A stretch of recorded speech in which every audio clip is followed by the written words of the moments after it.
Chapter 5 Accounting Equation. Accounting equation is presented as A is equal to C plus L, where all three components are presented here. A is equal to assets, C is capital, and L liability. It's a balance sheet statement or balance sheet equation. It is presented through balance sheet also. Balance sheet has two dimensions, two sides. One is liability side and second is asset side. Liability side, both these component capital and liabilities is shown, and asset side, two elements, non-current assets and current assets are presented. तो ये जो liability side है ये source of fund है, source of fund, और asset side है application of fund. It is called capital employed and asset side is termed as employment of capital.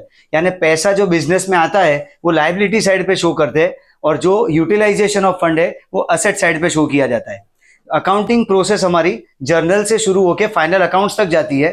तो journal का सब डिवीजन है सब्सिडरी बुक, उसके बाद प्रिपेयर होता है लेजर, लेजर से ट्रायल बैलेंस, और with necessary adjustment final accounts is prepared and it has two dimension, profit and loss account and balance sheet. Profit and loss account is for profitability and balance sheet is to present the financial position.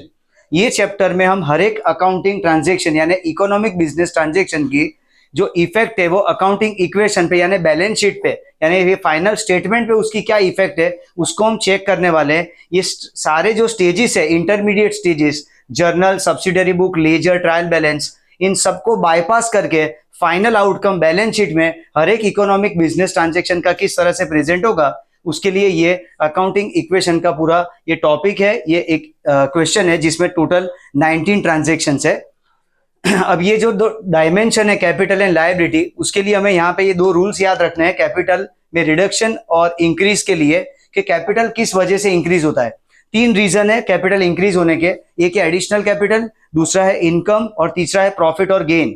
अगर business में additional capital introduce हो रहा है, कोई income है या कोई profit gain है, तो capital of the owner increases.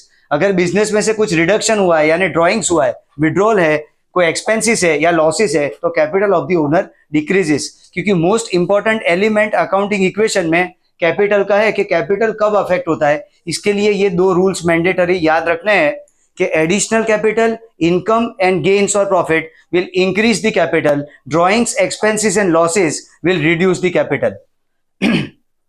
अब ये ट्रांजेक्शन वाइज एक एक ट्रांजेक्शन में हम अकाउंटिंग इक्वेशन को जस्टिफाई करेंगे, जिसके लिए ये नेसेसरी फॉर्मेट्स बनाए गए. First column is of serial number of transaction, then transaction is presented in summarise form. उसके साथ हमने यहाँ पे जर्नल एंट्री लिखी है. Then effects of particular transaction on all three components asset, capital and liability, कि हर एक पर्टिकुलर ट्रांजेक्शन की ये तीनों एलिमेंट पे क्या इफेक्ट है, इसके लिए ये कॉलम इफेक्ट का प्रिपेयर हुआ है. उसके बाद उसकी न्यूमेरिकल वैल्यूज में जो ऑल्ट्रेशन है उसके लिए असेट्स, कैपिटल और लायबिलिटीज के ये तीन फॉर्मेट बनाए गए हैं. तो स्टार्ट करते हैं यहाँ पे फर्स्ट ट्रांजेक्शन से. फर्स्ट ट्रांजेक्शन है started business by cash of ₹80,000. यानी फर्स्ट ट्रांजेक्शन में capital contribution is made by the owner of 80,000, जिसकी जर्नल एंट्री होती है cash to capital. Journal entry से हमें दो एलिमेंट यानी एस्पेक्ट पकड़ में आते हैं और वो एस्पेक्ट के बेसिस पे हम तय कर सकते हैं कि इक्वेशन पे उसकी क्या इफेक्ट है. तो यहाँ पे फर्स्ट ट्रांजेक्शन में असेट कैश टू कैपिटल में कैश एक असेट है, इसलिए asset increases and capital increases. तो इसकी इफेक्ट को शो करेंगे. असेट में पहले कंपोनेंट कैश 80,000 और कैपिटल 80,000. तो फर्स्ट ट्रांजेक्शन के बाद इक्वेशन जस्टिफाई होगा 80,000 की अमाउंट से. सेकंड ट्रांजेक्शन है 20,000 डिपोजिटेड विद बैंक. अब इसकी जर्नल एंट्री होती है bank account debited to cash account when cash is deposited to bank. तो one asset increases, bank balance increases and cash balance decreases. तो there is alteration in one asset, bank increases and cash decreases. इसको present करेंगे assets में. Cash में से 80,000 जो था first transaction के बाद, उसमें से 20,000 माइनस करेंगे तो कैश की पोजीशन हो जाएगी 60,000. बैंक एक नया एसेट इंट्रोड्यूस होगा यहाँ पे, बैंक बैलेंस 20,000, और कैपिटल में यहाँ पे कोई ऑल्टरेशन नहीं है. तो सेकंड ट्रांजेक्शन के बाद इक्वेशन जस्टिफाई होगा 80,000 की अमाउंट से, जहां पे एसेट 80,000 है और कैपिटल 80,000 है. थर्ड ट्रांजेक्शन है purchase goods of ₹40,000 from Himani. Now it's a credit purchase of goods. Journal entry is purchase to Himani, purchase account is debited and Himani account is credited. तो यहाँ पे एक एसेट इंक्रीज हो रहा है, गुड्स आ रहा है बिजनेस में, यानी कि स्टॉक का लेवल बढ़ रहा है. और लायबिलिटी टूवर्ड्स हिमानी इंक्रीजेस, क्योंकि ये क्रेडिट परचेज है इसलिए लायबिलिटी है, हिमानी को हमें बाद में पेमेंट करना है इस बात का, इसलिए asset increases and liability increases. तो इसकी इफेक्ट न्यूमेरिकली कैश में कोई चेंज नहीं है इसलिए 60,000 रहेंगे. बैंक में 20,000, स्टॉक एक नया एसेट इंट्रोड्यूस होगा यहाँ पे 40,000 से, इसलिए असेट्स का टोटल हो जाएगा 1,20,000। कैपिटल में ये ट्रांजेक्शन से कोई ऑल्ट्रेशन नहीं है। और हिमानी यहाँ पे इंक्रीज होगा लायबिलिटी में, हिमानी का नाम आएगा 40,000, इसलिए इक्वेशन जस्टिफाई होगा। थर्ड ट्रांजेक्शन के बाद 1,20,000 से असेट 1,20,000 है, capital 80,000 and liabilities 40,000, so 80 plus 40 combinedly होगा 1,20,000। नेक्स्ट ट्रांजेक्शन में goods of ₹30,000 purchase for cash, goods of 30,000 purchase for cash, जिसकी एंट्री होगी purchase account debited to cash account. अब यहाँ पे एक एसेट इंक्रीज हो रहा है, स्टॉक का लेवल बढ़ रहा है और कैश कम हो रहा है, इसलिए ये दोनों एस्पेक्ट असेट को इफेक्ट करेंगे। एक एसेट स्टॉक बढ़ रहा है और दूसरा एसेट कैश कम हो रहा है, इसलिए कैश में से 30,000 माइनस करेंगे। प्रीवियस ट्रांजेक्शन से कैश की पोजीशन 60,000 थी, जिसमें से 30 माइनस करने पे रिसेंट पोजीशन 30,000, बैंक का बैलेंस होगा 20,000 अनऑल्टर्ड है, और स्टॉक में 40,000 का स्टॉक था और 30 का प्लस करके हो जाएगा 70,000। तो असेट साइड का टोटल एज इट इज रहेगा 1,20,000, कोई चेंज कैपिटल और लायबिलिटी में नहीं है, इसलिए 1,20,000 से ये इक्वेशन जस्टिफाई होगा। फिफ्थ ट्रांजेक्शन में goods of ₹35,000 sold to Jasleen for 55,000, 35,000 rupees के गुड्स 55,000 में जसलीन को बेचे गए। अब यहाँ पे प्रॉफिट का एलिमेंट प्लस हुआ है, कॉस्ट है 35,000 और सेलिंग प्राइस है 55,000, एक एसेट इंक्रीज होगा। ये पहले तो क्रेडिट ट्रांजेक्शन है जिसकी जर्नल एंट्री होगी जसलीन टू सेल्स। जसलीन एक डेटर है, इसलिए एसेट के लिस्ट में एक डेटर की तरह वो ऐड होगा और स्टॉक का लेवल रिड्यूस होगा 35,000 से। पर ये ऐड करने में 55,000 जसलीन के नाम से लिखने में और स्टॉक में से 35,000 माइनस करने में 20,000 का मार्जिनल डिफरेंस आएगा, और वो 20,000 बिजनेस का प्रॉफिट है, क्योंकि 35,000 के गुड्स 55,000 में बेचे गए। और जब भी कोई प्रॉफिट का पार्ट आएगा तो प्रॉफिट की वजह से हमेशा कैपिटल इंक्रीज होता है, ये ध्यान रखना है, इसलिए कैपिटल में प्लस होगा तो ये ट्रांजेक्शन की इफेक्ट होगी। स्टॉक कम होगा 35,000, डेटर बढ़ेगा 55,000, इस तरह से एक एसेट कम होगी और एक एसेट बढ़ेगी, और इसमें कैपिटल 20,000 रुपीज जो प्रॉफिट की अमाउंट है उससे कैपिटल बढ़ेगा। तो cash unaltered 30,000, bank unaltered 20,000, stock में 70 माइनस 35, सो स्टॉक का लेवल बचेगा 35,000। जसलीन नाम का डेटर यहाँ पे इंट्रोड्यूस होगा 55,000 से, इसलिए असेट का टोटल 1,40,000 हो जाएगा। पैरेलल कैपिटल में 80,000 में प्रॉफिट का 20,000 प्लस करने पे कैपिटल का बैलेंस हो जाएगा 1 लाख रुपीज। हिमानी की जो लायबिलिटी है 40,000 एज इट इज है, इसलिए इक्वेशन फिफ्थ ट्रांजेक्शन के बाद जस्टिफाई होगा अमाउंट ऑफ 1,40,000 से। सिक्स ट्रांजेक्शन है goods of ₹10,000 sold for 18,000 for cash, 10,000 के गुड्स 18,000 में बेचे गए, तो यहां पे भी एंट्री होगी कैश टू सेल्स 18,000 से। गुड्स 10,000 के गए हैं और कैश 18,000 रिसीव हुआ है, इसलिए यहां पे भी डिफरेंस है, एक एसेट बढ़ रहा है 18,000 रुपए से, एक एसेट कम हो रहा है 10,000 से। ये जो डिफरेंस आया 8,000 रुपए का, ये फर्म के लिए प्रॉफिट है और प्रॉफिट की वजह से हमेशा कैपिटल इंक्रीज होता है, तो इसके लिए जस्टिफाई करें हम यहाँ पे, तो कैश 30,000 था प्रीवियस ट्रांजेक्शन से, उसमें 18,000 प्लस करने पे 48,000 कैश का बैलेंस रहेगा। बैंक 20,000, स्टॉक 35,000 का था, उसमें से 10,000 रुपए का स्टॉक गया, इसलिए अब हमारे पास 25,000 का स्टॉक बचेगा। जसलीन में कोई चेंजेस नहीं, इसलिए 55,000 जसलीन में रहेंगे। टोटल एसेट्स की वैल्यू हो जाएगी 1,48,000, और ये जो प्रॉफिट है, प्रॉफिट की वजह से कैपिटल 8,000 रुपए बढ़ेगा, इसलिए कैपिटल का बैलेंस हो जाएगा 1,08,000। हिमानी 40,000 से स्टेडी रहेगा उसका बैलेंस, इस तरह से 1,48,000 से ये इक्वेशन जस्टिफाई होगा आफ्टर 6 ट्रांजेक्शन। सेवेंथ में goods of ₹2,000 return to Himani, Himani को हमने गुड्स रिटर्न की है, ये एंट्री है Himani to purchase return, purchase return की एंट्री है, इसलिए लायबिलिटी टुवर्ड्स हिमानी डिक्रीज होगी और परचेज रिटर्न की वजह से हमारा स्टॉक का लेवल भी कम होगा, इसलिए यहाँ पे दोनों एस्पेक्ट कम होंगे। एक असेट रिड्यूस होगा 2,000 रुपीज से और दूसरा लायबिलिटी कम होगा 2,000 रुपीज से। तो कैश 48,000, बैंक 20,000, स्टॉक में 25 में से 2,000 रुपीज का रिड्यूस होगा क्योंकि हम रिटर्न कर रहे हैं, तो स्टॉक का लेवल हो जाएगा 23,000। Jasleen as it is 55,000, capital में भी कोई चेंज नहीं है, लेकिन हिमानी को हम गुड्स रिटर्न कर रहे हैं, इसलिए 40,000 माइनस 2,000 करके लायबिलिटी टुवर्ड्स हिमानी की अमाउंट हो जाएगी 38,000 and equation will be justified at the value of 1,46,000। Next transaction में goods of ₹4,000 return by Jasleen, Jasleen ने हमें गुड्स रिटर्न किया है, इसकी एंट्री होती है sales return to Jasleen. Sales return की वजह से हमारा स्टॉक का लेवल बढ़ेगा, एक एसेट इंक्रीज होगा, और दूसरा ये है कि जसलीन जो डेटर है हमारा, रिसीवेबल फ्रॉम जसलीन डिक्रीज हो जाएगा क्योंकि उसने हमें गुड्स रिटर्न किए, इसलिए एक एसेट इंक्रीज है और एक एसेट डिक्रीज है, यानी दोनों इफेक्ट एक ही साइड पे, असेट साइड पे आ रही है इसमें। तो कैश है 48,000, बैंक है 20,000, स्टॉक का लेवल बढ़ेगा 23,000, प्रीवियस ट्रांजेक्शन का इफेक्ट था, इसमें 4,000 का गुड्स प्लस करेंगे तो 27,000 की स्टॉक का लेवल हो जाएगा, और जस्टिन का 55,000 में से 4,000 रुपए माइनस करने पे 51,000 is receivable from Justin.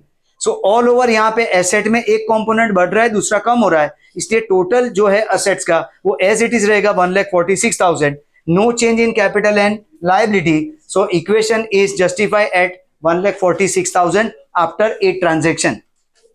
Ninth में जसलीन और हिमानी के दोनों के अकाउंट को सेटल करना है, क्लोज करना है। तो हिमानी एक लायबिलिटी और जसलीन एक असेट है यानी रिसीवेबल है, तो पहले हिमानी को पेमेंट करना है, इसके लिए एंट्री होगी Himani to cash and cash to Jasleen, क्योंकि जसलीन के पास से हम रिसीव करेंगे। तो चेक करना होगा, जसलीन के पास से हमें 51,000 रिसीव करने हैं और हिमानी को 38,000 का हमें पेमेंट करना है। तो ये इफेक्ट हम कैश में रिकॉर्ड करेंगे कि प्लस करेंगे जसलीन के पास से जो आया 51,000 और हिमानी को जो 38,000 का पेमेंट किया वो माइनस करेंगे, तो कैश का बैलेंस जो 48,000 था वो अब 61,000 हो जाएगा, क्योंकि ऑल ओवर 13,000 का एप्रिसिएशन है because of settlement of these two account of Jasleen and Himani. 13,000 is increased in cash balance, तो कैश की अमाउंट हो जाएगी 61, bank balance as it is 20,000, stock as it is 27,000। अब यहां से जसलीन का अकाउंट जो प्रीवियस ट्रांजेक्शन के बाद था 51, वो यहां से एलिमिनेट हो जाएगा, सेम लायबिलिटी में से हिमानी का अकाउंट भी चला जाएगा, इसलिए असेट साइड का टोटल हो जाएगा 1,08,000 और कैपिटल का टोटल है 1,08,000। 1,08,000 से इक्वेशन जस्टिफाई होगा आफ्टर 9 ट्रांजेक्शन। 10th में goods is withdrawn of cash from bank, withdrawal of cash from bank of ₹5,000, cash to bank, ये एंट्री में cash to bank transaction record होगा, कैश एक फोल्ड इंक्रीज होगा, cash balance बढ़ेगा। Business purpose के लिए हमने बैंक में से कैश विड्रॉ किया है, यहाँ पे कंफ्यूजन नहीं होना चाहिए कि ये पर्सनल विड्रॉल है, विड्रॉल वर्ड की वजह से ड्रॉइंग्स नहीं आना चाहिए माइंड में, कैश टू बैंक है ये transaction, cash balance increases in the business and bank balance decreases, तो एक एसेट बढ़ रहा है कैश और दूसरा एसेट बैंक कम हो रहा है, कैश में 5,000 प्लस करेंगे, 61 प्लस 5 66,000 होगा, और बैंक के 20,000 में से 5,000 रिड्यूस करने पे बैंक का बैलेंस हो जाएगा 15,000। Stock remain unaffected at the value of 27,000, so total of assets will be 1,08,000। Capital and liability में, कैपिटल में कोई चेंज नहीं है, इसलिए 1,08,000 and liability is absent for this particular transaction, so equation is justified at the value of 1,08,000 after 10 transactions. Next 11 number में salary is paid by cheque ₹4,000, salary is paid by cheque ₹4,000, जिसके लिए entry होगी salary to bank, salary to bank. अब salary एक expense है, expense की वजह से हमेशा कैपिटल डिक्रीज होता है, इसलिए कैपिटल में रिडक्शन आएगा। दूसरा ये पेमेंट चेक थ्रू हो रहा है, इसलिए बैंक बैलेंस रिड्यूस होगा। फर्स्ट कैश में कोई चेंज नहीं है 66,000, देन बैंक में 15,000 में से 4,000 माइनस करने पे बैंक का बैलेंस बचेगा 11,000, stock will be as it is 27,000। अब कैपिटल में से एक्सपेंस की वजह से कैपिटल कम हो रहा है, इसलिए कैपिटल में से ये एक्सपेंस 4,000 का रिड्यूस करेंगे, तो यहाँ पे अमाउंट हो जाएगी 1,04,000। Equation will be justified the value of 1,04,000। 12th transaction में अब यहाँ पे दो बातें, एक कमीशन रिसीव हुआ है 3,000 का और दूसरा है receivable commission of 2,500, receivable commission of ₹2,500। तो ये जो रिसीवेबल कमीशन का जो ट्रांजेक्शन है इसको हम एडजस्टमेंट इफेक्ट बोलते हैं। Adjustment is executed after 31st March before preparation of final accounts. ये matching cost with revenue principles को फॉलो करने के लिए और एक अकाउंटिंग फ्रेम को दूसरी फ्रेम से अलग करने के लिए, so as to ascertain correct profitability and enhance the comparability in prepared books of accounts year after year, हम ये इस तरह की एडजस्टमेंट एंट्री करते हैं। ऐसे 4 एडजस्टमेंट मेन है, 2 एक्सपेंस के 2 इनकम के, ये चारों एडजस्टमेंट एंट्री यहाँ पे लिखी गई है। एक है आउटस्टैंडिंग एक्सपेंस, अगर कोई एक्सपेंस पे करना बाकी है इसकी एंट्री होगी एक्सपेंस टू आउटस्टैंडिंग एक्सपेंस, उसमें आउटस्टैंडिंग एक्सपेंस का जो अकाउंट खुलेगा उसका स्टेटस लायबिलिटी का है।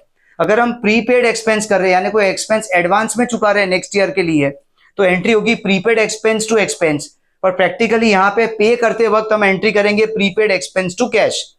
अगर इनकम रिसीवेबल है यानी मिलनी बाकी है तो ये एंट्री होगी रिसीवेबल इनकम टू इनकम, तो रिसीवेबल इनकम एक असेट का फोल्ड बनेगा।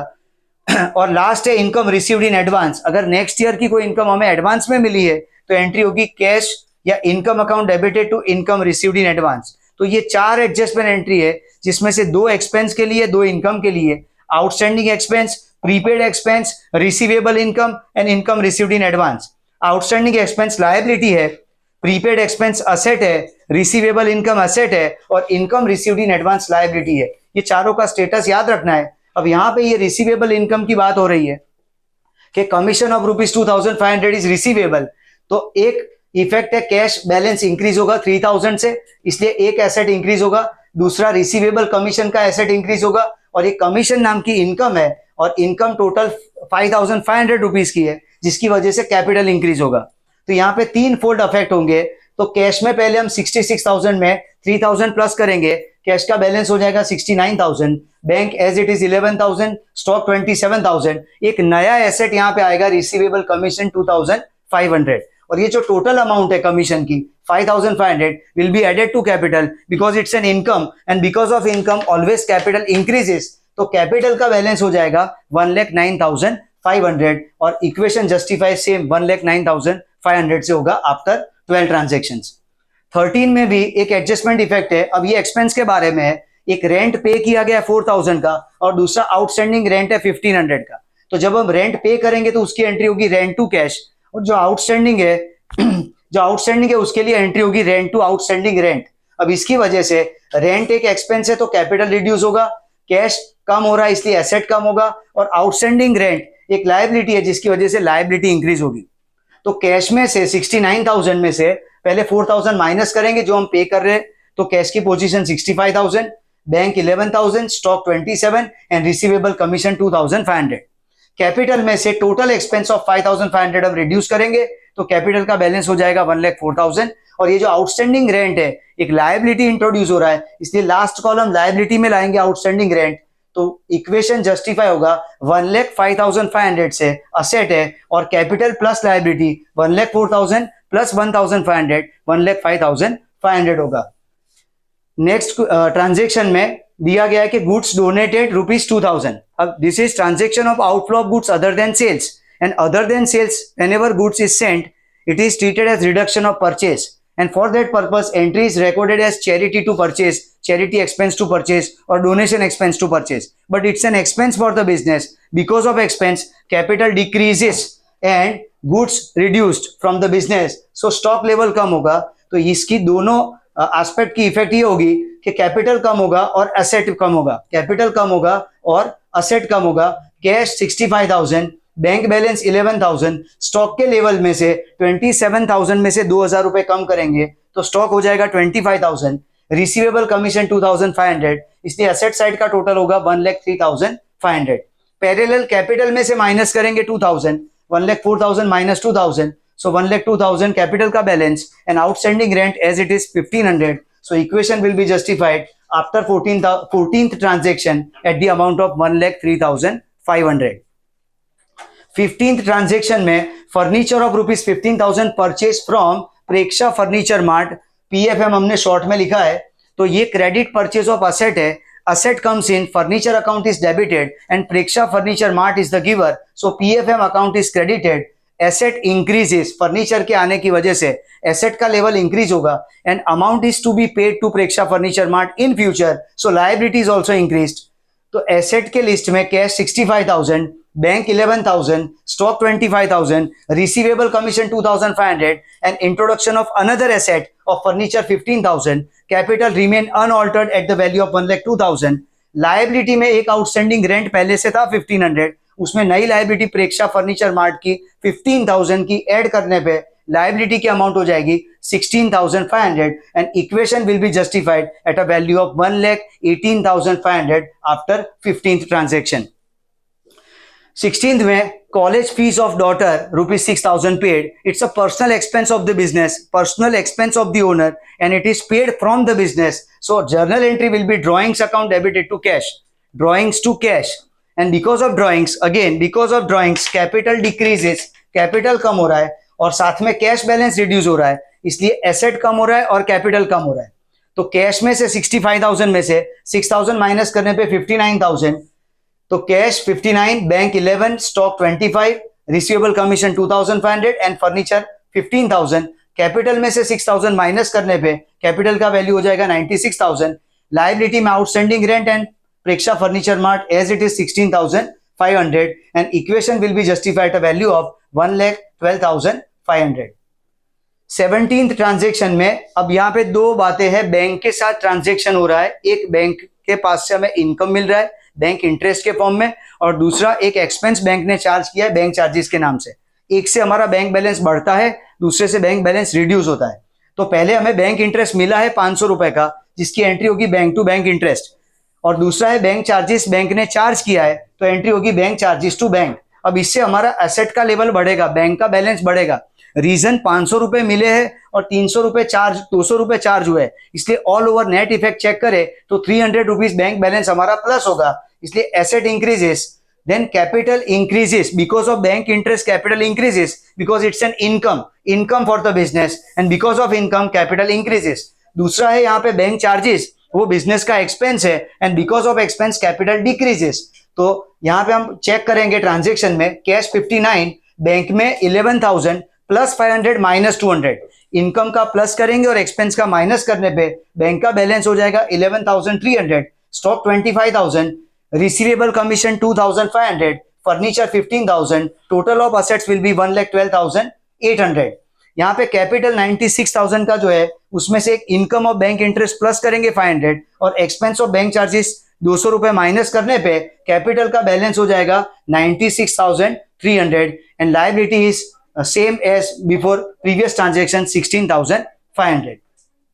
18 ट्रांजेक्शन में interest is received in advance of 2,500, 2,500 रुपए का इंटरेस्ट हमें एडवांस में मिला है, एक इनकम हमें एडवांस में मिली है।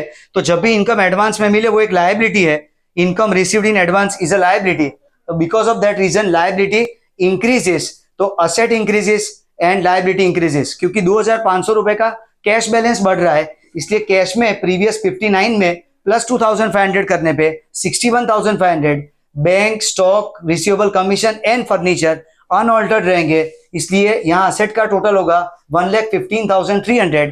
कैपिटल में कोई चेंज नहीं है, लेकिन लायबिलिटी बढ़ रही है। यहाँ पे आउटस्टैंडिंग रेट 1,500, प्रेक्षा फर्नीचर मार्ट्स की लायबिलिटी 15,000 और उसके साथ इंटरेस्ट रिसीव्ड इन एडवांस का 2,500 प्लस करने पे 19,000 का बैलेंस होगा लायबिलिटी का।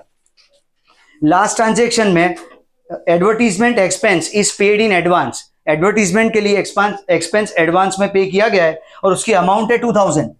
अब जब भी एडवांस पे करते हैं कोई एक्सपेंस तो वो हमारे लिए एसेट है, प्रीपेड एक्सपेंस एक एसेट है, तो पे करने के लिए यहाँ पे पहले एंट्री समझेंगे प्रीपेड एक्सपेंस टू कैश, जिसकी वजह से कैश बैलेंस कम हो जाएगा और एक एसेट कम होगा कैश और दूसरा एसेट बढ़ेगा जो कि प्रीपेड एडवर्टीजमेंट एक्सपेंस। तो कैश की position 61,500 minus 2,000, 59,500, bank is 11,300, stock का लेवल होगा 25,000, यहाँ पे receivable commission 2,500, furniture 15,000 and prepaid advertisement expense of 2,000। इस तरह से टोटल होगा 1,15,300। ये प्रीवियस ट्रांजेक्शन में जो एसेट का लेवल था वही रहेगा, क्योंकि ये ट्रांजेक्शन की वजह से 2,000 रुपए एक एसेट में बढ़े हैं और दूसरी एसेट में कम हुए, इसलिए टोटल रिमेन अनचेंज 1,15,300। कैपिटल और लायबिलिटी में भी कोई चेंज नहीं है, so will be presented as per previous transaction. Capital 96,300 and liability होगी 19,000। तो इस तरह से हमें हर एक इकोनॉमिक बिजनेस ट्रांजेक्शन की अकाउंटिंग इफेक्ट को अकाउंटिंग इक्वेशन थ्रू कैसे प्रेजेंट किया जाए वो समझना है, जिसके लिए ये रूल्स मैंडेटरी है कि कब कैपिटल इंक्रीज होता है और कब कैपिटल डिक्रीज होता है, और उसके साथ साथ ये चार जो टेक्निकल एडजस्टमेंट है, prepaid expense, outstanding expense, income received in advance and receivable income, उनको खास ध्यान में रखना है। Thank you.